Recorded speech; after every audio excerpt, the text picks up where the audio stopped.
Thank you, everybody, for coming today. I appreciate it. Great shirt. Thanks for representing. Thank you for coming. Good evening. Tom, thanks so much for having us, man. This is awesome. 3, 2, 1. Popular. Monopoly's popular.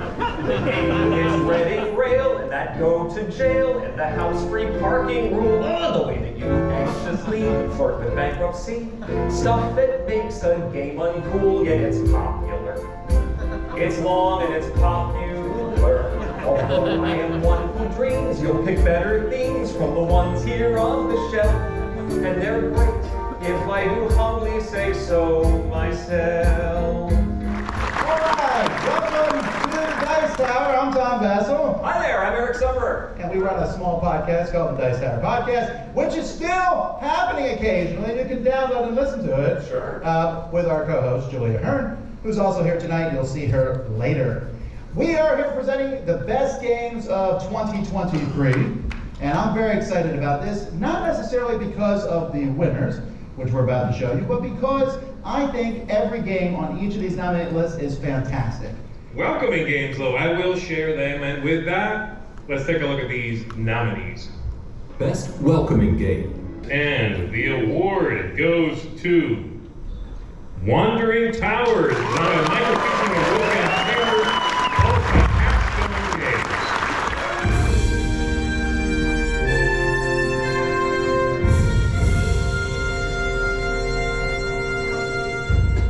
And the winner is Sky Team. I, like everybody in this room, love board games, and I own a lot of board games. And I'm also a professional comedian, and I perform all over the country. And whenever I'm in comedy clubs these days, I'll tell the audience I have a lot of board games, and then I'll go, what number pops into your head when I say that? Like, what do you think I mean when I say a lot of board games? And the number one answer I get is like, 10? Is it 10? Do they make more than 10 board games? That seems like an insane amount, 10. Someone will sheepishly be like, 20? Is that right? The most I have ever gotten guessed at any comedy club across America is 100, and that guy got booed. People are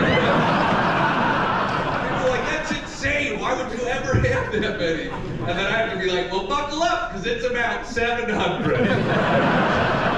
Then I watch people's heads explode. And I gotta tell you, board games, bad for my dating life. For that reaction exactly right there. Because you can't go on a first date and tell somebody that you own 700 board games.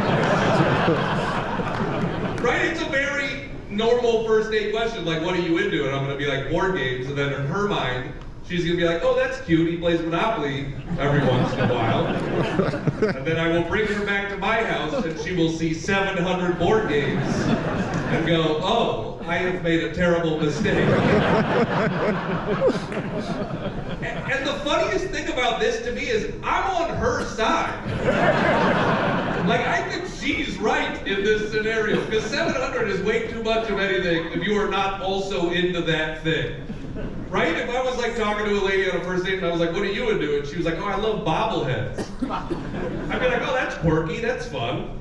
If I went back to her house and she had 700 bobbleheads, everywhere I look, I'd be like, oh, I'm for sure getting murdered. Best party game. 5 great games, and our winner of the best party game of 2023 is Block Party, designed by Cam Walls and Owen Rodriguez. Hi, I'm back. Thanks for dressing up, Mike. You know what's funny? A lot of people associate Mike with like being the solo guy. And I think you are the solo guy, but I'm the solo guy. What you don't realize, maybe what you don't realize is I was doing solo reviews on the channel before you were even on the channel. Oh, really? That's right. Well, that is impressive, you know, but I'm not sure if you're aware, I created a solo game segment that is award-winning and ran for several years on Board Game Breakfast. I have a lot of solo modes that are uncredited, but they're out there and they're getting played. I taught David Turnsey everything he knows. I taught Jackie Fox how to play the bass. That's not true. Sorry, Jackie. Best solo game.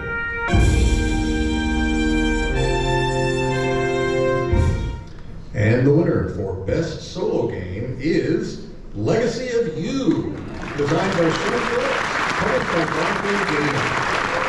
And the nominations for Best Reprint are... Best reprint. All right, the winner of Best Reprint is Castles of Burgundy. John, have you ever heard of the Dice Tower? No. It's gonna make the rest of my questions awkward. Have you heard of the Dice Tower? I have not. Perfect. No. Okay, not at all. I have not. Jacob, you watch the Dice Tower? Oh yeah. Okay, perfect. And who's your favorite member of the Dice Tower? Oh, Tom. Tom's cool. Best cooperative game.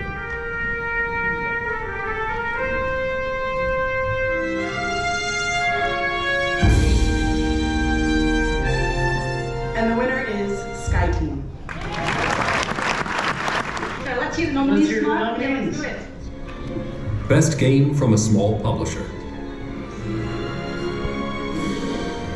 And the winner is... Disale.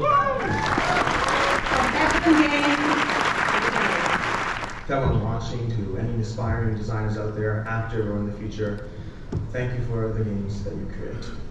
Besides, now you can work on the best part, your Dice Tower promo. And with that, let's take a look at the nominees. Best game from a new designer. And the winner is Last Light by Roy Kidd.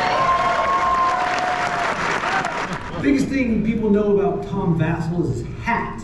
He loves his hats, and people wonder, how do you choose your hat, Tom? Well, the answer is, Tom does not choose his hats. His hats choose him.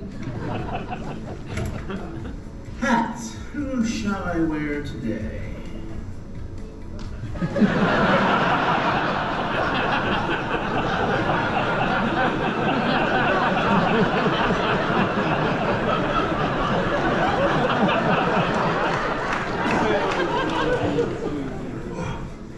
So you can edit that out in post, right? Okay, so that is a behind-the-scenes look of a couple of secrets here at the Dice Tower. Back to the awards ceremony. You're sure you can take me out in post? Yeah, sure, trust me.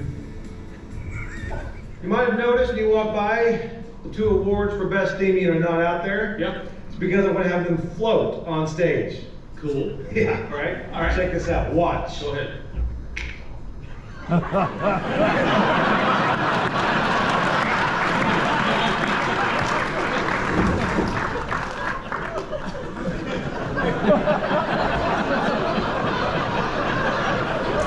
Hope there are no children in here. Let's take a look at this year's nominees for Best Theming. Best theme.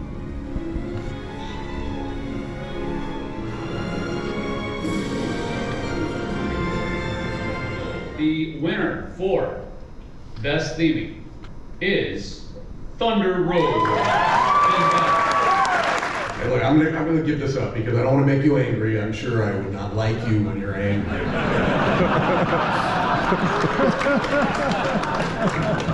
I think it's the best for everybody here if we just get to the nominees, yes? Best production.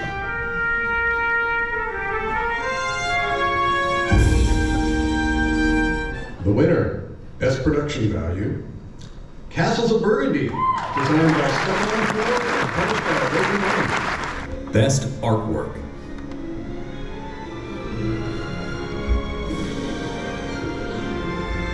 And the winner is Best Artwork. For Best Artwork is Disney Lorcana.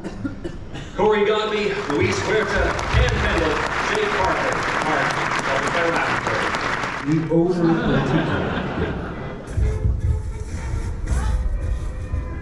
Oh, before you touch the cards, can you put on the gloves?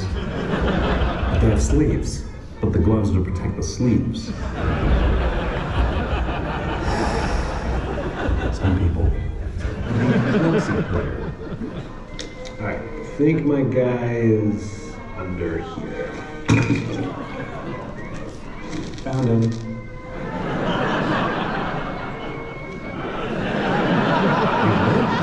I don't really know how you want things, so I'll just kind of let you do it. Tom? It's been a while since I've called.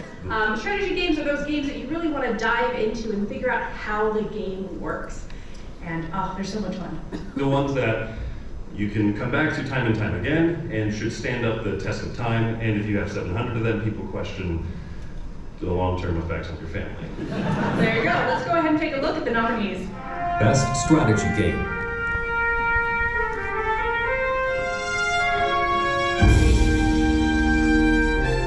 And the winner for Best Strategy Game is Earth by Maximum. Most innovative game. And the winner is Sky Team.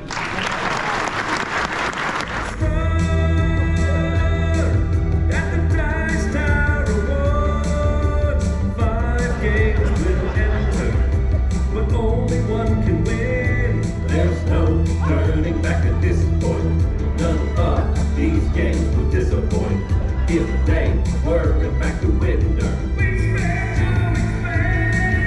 And so the first game that we're presenting the Hall of Fame to tonight is a game that started a couple things. I mean, one, the idea of small little micro games, and two, sending every designer and publisher scurrying to Japan to find the next great big game. And that game is Love Letter. And so we do 10 games for Game of the Year because, well, I like having that slate of 10 games. Get all these games. They're fantastic. They're marvelous. Game of the Year. All right, it's all you, Eric. Do I get the honors? All right. And the game of the year is Earth.